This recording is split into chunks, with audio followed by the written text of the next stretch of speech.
지금까지 그 음주가 건강에 좋으냐 나쁘냐 굉장히 많은 사람들이 사실 관심을 갖고 있는 문제입니다. 지금까지 알려져 있었던 학계의 상식은 술은 마실수록 몇 가지 암의 위험이 계속해서 증가한다라는 건 잘 알려져 있었고요. 또 반면에 심혈관 질환, 다시 말해서 이제 심장병이나 뇌졸중 같은 게 되겠죠. 이런 것들은 안 마시는 분들보다 아주 소량, 적정하게 술을 드시는 분이 오히려 더 좋다라는 결과가 많이 알려져 있고 또 퍼져왔었습니다. 저도 술을 좀 마시기 때문에 굉장히 좀 가슴 아픈 결과라고 생각을 하는데 최근에 여러 가지 연구 결과에서 새롭게 밝혀지는 것들은 심혈관 질환조차도 전혀 도움이 안 된다라는 결과가 나타나고 있습니다.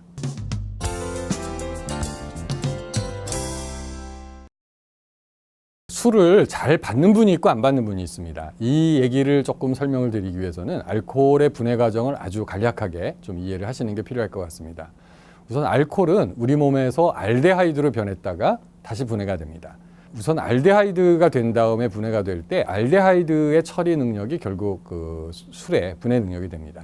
그러니까 술을 마셨을 때 얼굴이 빨개지거나 심장이 뛰거나 머리가 어지럽거나 이런 건 다 이제 알데하이드의 부작용이라고 할 수가 있습니다. 이제 알데하이드의 처리 능력이 크게 빠른 사람과 늦은 사람으로 나누어질 수가 있겠습니다.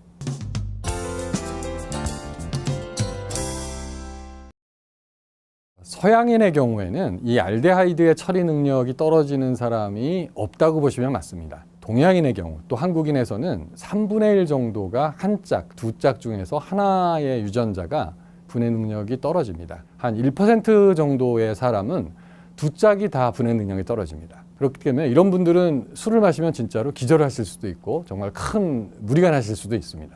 이런 분들은 이제 절대 술을 드시면 안 되겠습니다.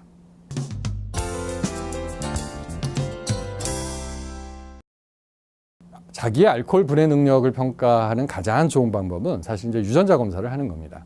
이제 유전자 검사를 쉽게 할 수도 없고 지금 그 유전자 검사가 딱 판매되는 이런 상품도 없고 쉽지는 않기 때문에 더 쉽고 비교적 굉장히 정확한 방법이 제가 소개해드릴 설문 방법입니다. 딱 두 가지 문항으로 되어 있고요. 처음에 술을 마셨을 때 얼굴이 빨개졌느냐, 그 다음에 요즘 술을 마실 때 종종 얼굴이 빨개지느냐 이렇게 물어보는 설문지입니다. 최근에 이제 저희가 이제 분석을 한 자료를 보면은 이 얼굴이 얼마나 빨개지냐는 설문하고 유전자 검사 결과가 굉장히 잘 맞습니다. 저희가 뭐 1,800명 정도 되는 비교적 큰 인원에서 이제 두 가지 비교를 해보면 대개 유전자가 분해 능력이 빠른 사람들은 얼굴이 거의 빨개지는 일이 없고 95% 이상 맞습니다. 반면에 또 유전자 검사에서 분해 능력이 떨어지는 분들은 역시 얼굴이 잘 빨개지십니다.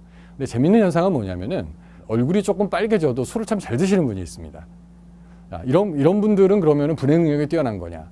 아쉽게도 그렇지 않습니다. 저도 이제 얼굴이 잘 빨개지는 편인데 그런 분들은 술을 드시면 드시는 만큼 술을 견디시기는 해도 알데하이드 때문에 생기는 독성은 다른 분들의 몇 배가 됩니다. 그렇기 때문에 특히 이제 건강을 생각하신다면 본인이 얼굴이 빨개지신다고 생각하는 분들은 주량을 더 조심하고 좀 줄여야 되실 필요가 있겠습니다.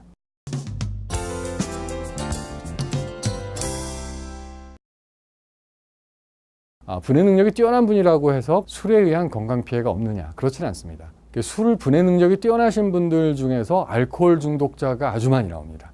그러니까 알코올 중독자 중에 대부분들은 이렇게 다 분해 능력이 뛰어나신 분들이기 때문에 알코올 의존성이 생기지 않도록 조심을 하셔야 될 것 같습니다. 가끔 술을 마시고 우리나라 말로는 이제 그 소위 이제 필름이 끊겼다고 하고 영어로도 이제 필름이 끊겼다는 이제 똑같은 표현으로 이제 블랙아웃이 됐다는 이제 이런 표현을 쓰는 말이 있습니다. 어떤 경우에는 사고 다 쳐놓고도 또 다음날 태연이 또 나타난 이런 일들이죠. 만약에 이런 필름이 끊어지는 현상이 있었다면은 정말 알코올 의존성, 알코올 중독으로 갈 수 있는 굉장히 중요한 위험 신호라고 생각을 하고 특히 조심을 하시는 것이 좋겠습니다.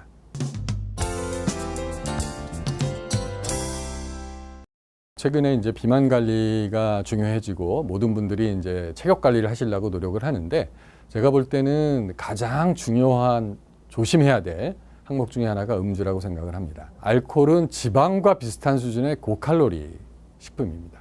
그러니까 지방이 9칼로리인데 그람당 알코올이 7칼로리가 됩니다. 근데 누구도 기름을 500cc를 드시는 분은 안 계시죠. 하지만 알코올은 500cc, 1000cc 마구 드십니다. 그렇기 때문에 굉장히 칼로리를 많이 섭취할 수 있는 그런 식품이 되겠습니다. 술은 맛이 있어야 되죠. 술에 내는 다양한 맛들이 음료와 똑같은 또 칼로리가 있습니다. 또 뿐만 아니라 깡술 마시는 분 안 계시죠? 다 이제 안주를 드시는데 우리 채식 뷔페 가서 술 마실까? 뭐 이런 사람 없죠. 다 그만큼 굉장히 고칼로리 음식으로 안주가 나오기 때문에 그 세 가지만 합쳐도 굉장히 큰 칼로리가 됩니다. 또 한 가지 주의를 하셔야 될 거는 술이 비인 에너지라고 그래서 살이 안 찐다는 잘못된 생각을 가지신 분이 있는데 전혀 그 반대입니다. 술은 다른 기능에 사용될 수가 없기 때문에 에너지로 소모하지 않으면 100% 지방, 뱃살로 가게 됩니다. 그리고 마지막으로 과음을 하신 경우에 숙취 해소를 위해서도 상당히 많은 포도당이 필요합니다.